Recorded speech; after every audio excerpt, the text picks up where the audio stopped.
Once again, as it has for nearly a millennium, Tewkesbury Abbey has escaped the flooding, while so much around it hasn't.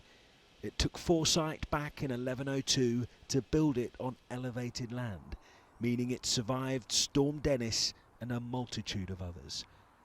There's been no such luck for the residents of Gloucester Road. Adjacent to the Abbey, but on lower ground, they've battled breached banks and biblical downpours every few years. Maggie says her house started filling up late last night. It is frightening. For quite a few years after 2007, every time it rained, you'd think, oh, it's going to happen again.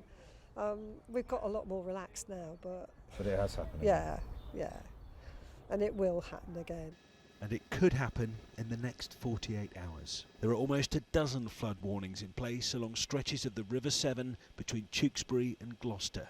And so many communities in England and Wales that have been hit this week could be unlucky again. Everywhere is saturated, all of the floodplains are very full.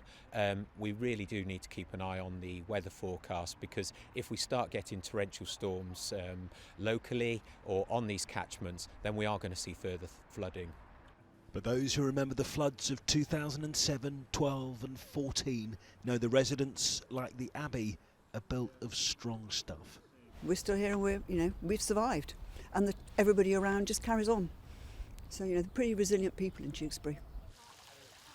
They will have to be, as it's difficult to predict what might happen next. Julian Druker, 5 News, Tewkesbury.